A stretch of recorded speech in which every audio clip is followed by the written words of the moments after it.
Confusão no Ninho, pena e bico para todo lado. Brigas no PSDB de São Paulo mostram que nem tão cedo haverá outra direita no lugar do bolsonarismo.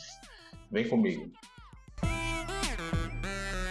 Antes de seguir, gostaria de pedir seu like nesse vídeo e sua inscrição nesse canal. Peço também, caso você possa queira, sua contribuição clicando no botão Valeu ou se tornando membro aqui do blog do Cadu Amaral, clicando no botão Seja Membro. Os membros do blog do Cadu Amaral têm acesso a conteúdos exclusivos e assim você ajuda mais no espaço de luta contra o fascismo à brasileira. Ao final do vídeo, seu comentário. Concorde, discorde ou complemente. Mas sempre se lembre que só não vale xingar nem falar nome do povo. Compartilhe esse vídeo em todas as suas redes sociais. Também no WhatsApp e no Telegram, se você tiver. Lembrando que se você é de Alagoas, você pode assistir ao blog do Cadu Amaral na TV Com Maceió, canal 12 da NET. Se você não é de Alagoas, você pode assistir a TV Com no link que está na descrição desse vídeo. Obrigado. Domingo, 28 de julho, são agora 8 horas da manhã, e ocorreu no sábado 27, na véspera de eu gravar esse vídeo, a convenção municipal do PSDB em São Paulo, que aprovou o nome do apresentador de jornalismo policial, José Luiz da Atena, como nome para concorrer à prefeitura da capital paulista, tendo como vice o tucano José Aníbal.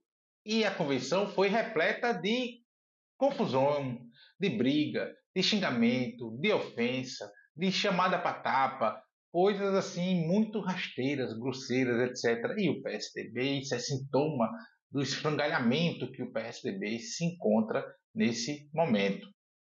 São Paulo sempre foi o ponto zero do PSDB no país. Era de lá que saíam os nomes, a liderança, a força eleitoral, conseguia se expandir para todo o Brasil. Do PSDB era do estado de São Paulo. O PSDB governou São Paulo por quase 30 anos, mas ficou sem nome, sem lideranças, sem força eleitoral viável e sem uma cara para chamar de sua, diga-se de passagem. Desde 2002 que o PSDB passou a conviver com uma briga interna fratricida ao extremo, pela sucessão do Fernando Henrique Cardoso, que foi presidente do país por 2 mandatos. Só que não foi construída uma alternativa ao Fernando Henrique Cardoso para dar um segmento, nada, nem um arranhão. Então tentaram o Serra em 2002 na eleição contra o Lula, porque o Serra era o ministro da Saúde, o Ministério da Saúde estava bem avaliado, apesar do governo Fernando Henrique estar muito mal avaliado.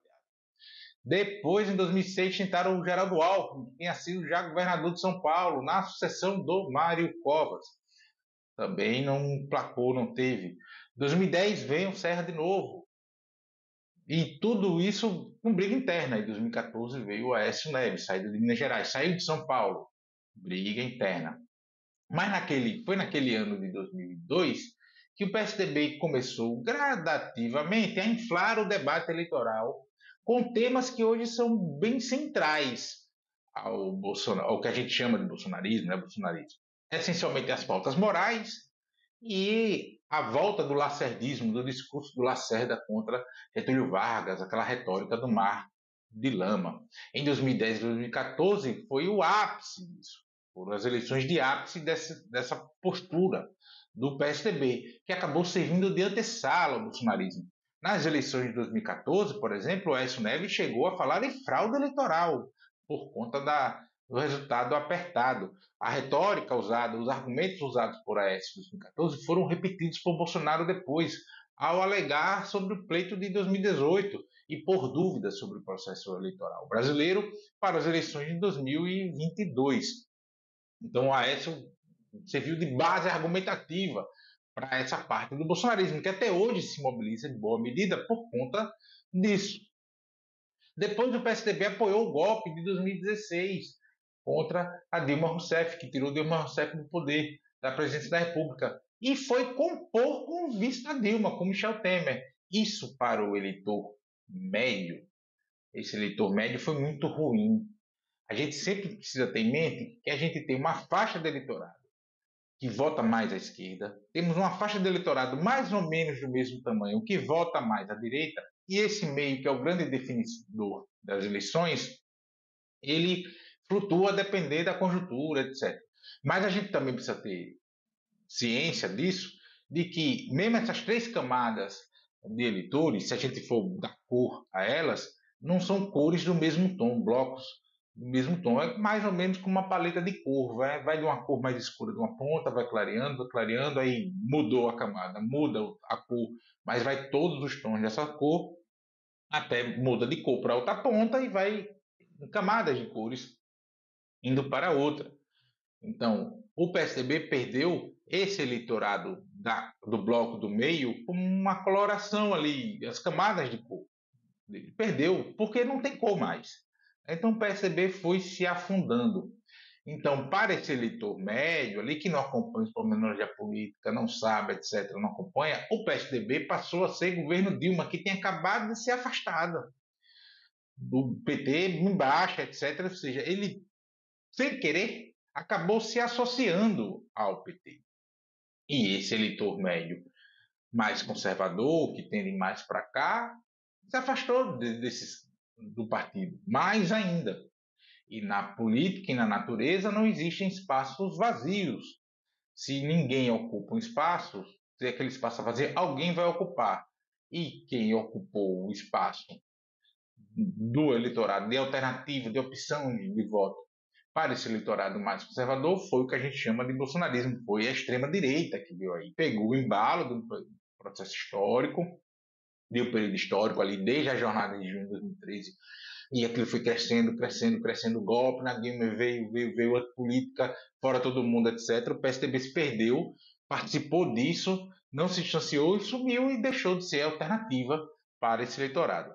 E isso resultou em que eles estão sumindo em nível nacional. A filiação da Atena é um sintoma disso. Faltou quadro, faltou liderança. Vou pegar de fora, vou pegar um cara da televisão, vou pegar um artista, né? Um artista, alguém conhecido. E em boa medida foi com o Dória também. O Dória também tinha um programa de televisão mesmo, né? Mas o Dória tinha muito mais proximidade com o poder financeiro que o da Atena, sejamos francos, com o Fiesp, essa coisa toda aí. O banqueiro, né? O Dória sempre foi muito encangado com o banqueiro, etc.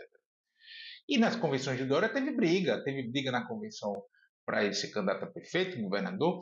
Em 2002, para ser presidente, teve um monte de acusação de fraude eleitoral interna, de sumiço de eleitor morto para votar, uma série de confusões. Ele estava disputando com o Eduardo Leite, governador do Rio Grande do Sul, a indicação do partido para concorrer à presidência da República em 2022. O problema, assim, grande, assim, é que a direita brasileira toda pôs um pé nessa coisa da extrema-direita. Surfou aquela onda reacionária. Todo mundo achou que teria um lugar ao sol ali. Foi surfando essa coisa toda aí e sumiu, foi sumindo, se pasteurizando o lugar nessa geleia reacionária. E o PSDB é muito simbólico nesse sentido, porque foi o principal partido desse campo. O PSDB surgiu para ser uma coisa de centro-esquerda ali e foi mudando demais para a direita, né?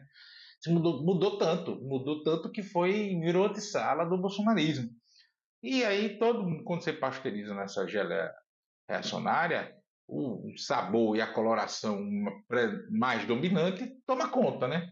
Foi isso que aconteceu. Essa coisa da Atena é muito emblemática.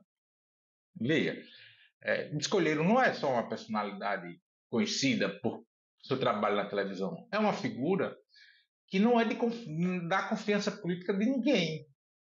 Veja, essa é a 11ª filiação da Atena. O da Atena já foi do PT, do PP, do PRP, do DEM, do MDB, do PSL, do União Brasil, do PSC, do PDT e do PSB. Nunca chegou a consolidar uma candidatura. E é muito provável agora que, por conta dessas brigas aí, ele desista dessa de novo, porque ele tem agora a tempestade perfeita, né? Tudo que ele queria, de novo, né? E aí o PSDB vai se afundar ainda mais. O que a gente tem ali do PSDB, vamos dizer assim, daquela direita de 20 anos atrás, é tudo meio centrão, assim. Você tem o MDB que continua mesmo, com o mesmo perfil, só que diminuto, né? Tem uma ala mais à esquerda, uma ala mais à direita, uma ala que vai com vento, que é o centrão. Você tem o PSD, que tomou muito espaço do MDB e do PSDB também ali, mas aí o PSD é centrão mesmo, né? Então você não tem. Veja a crise do PSDB como é grande e como isso afeta o partido, enfim, afeta a política como um todo, por conta disso, né? Não existe espaço vazio. Então, se eles não estão ali, outros ocuparam. O que ocupou foi o que a gente chama de bolsonarismo.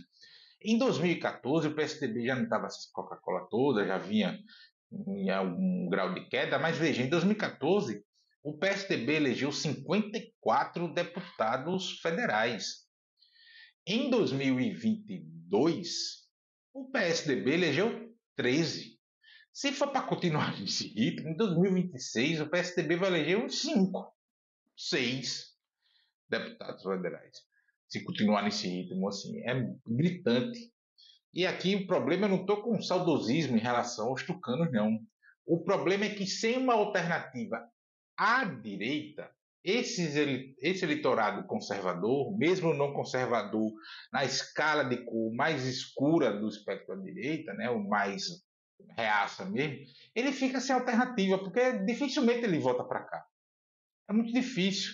E aí esses eleitores continuarão votando na extrema-direita por falta de alternativa, por falta de opção viável. Não é só, tem um nome aqui, vamos lá, faz o melhor debate. Não é isso. Tem que se tornar viável politicamente, viável eleitoralmente. E isso é uma construção, é um processo em construção. O PSDB surgiu lá atrás, eu comentei aqui, foi eleito rapidamente para a presidência da República, mas com figuras já conhecidas da política nacional, Mário Covas, Fernando Henrique Cardoso, o próprio José Serra, né, o Aloysio Nunes. Então, assim, eram figuras conhecidas da política nacional, ligadas, inclusive, à luta contra a ditadura, em maior ou menor grau, não importa, enfim, mas ligadas a esse campo político. Então, a essa história, né, essa coisa toda. O pós essa geração aí não tem relação com nada, tem relação com o golpe de 2016 e com a ascensão do fascismo brasileiro no país. Ponto final. E isso é um problema, porque não há como isolar a fascistada sem uma direita não bolsonarista, digamos assim, com alguma relevância política eleitoral.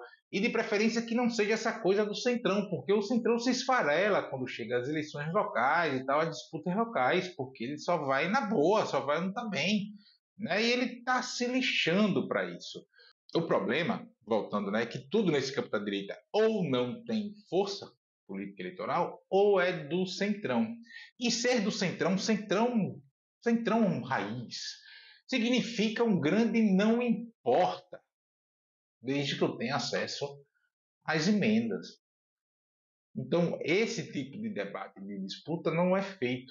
Essa tese aí do semipresencialismo do Arthur Lira e tal, que é apoiado pelo Barroso, é muito por isso, é uma forma dele dar mais poder ainda a esse campo do centrão. Aí ele reinará, ele e outros, né, vou dizer, reinarão absoluto. A questão é que se mudar essa configuração pode até ter uma guerra fratricida interna ali e ele acabar sobrando para ele também, mas isso é imponderável e não é necessariamente o tema desse vídeo. Não se trata de ter pena do PSDB. Pena, nem eles devem ter mais de tantas brigas, arrancar as penas, perder os bicos. Tudo é penado. Sem pena, sem bico, sem nada. Não é ter pena do PSDB. Se trata de mostrar aqui que erros do passado, mesmo os aparentemente menores, uma fotinha com um negócio de fuzil, vamos dizer que ela é guerrilheira, vamos falar que ela aborto, vamos dizer que ela é prostituta. Tudo isso teve nas campanhas contra a Dilma, por exemplo. Vamos trazer o tema do Mar de Lama de volta, fazer esse discurso do Mar de Lama de volta e fugir dos temas centrais do país. Coisas da política podem gerar um efeito devastador mais adiante. No caso do PSDB, foi servir de antessala para o fascismo brasileiro sair da caverna em que estava.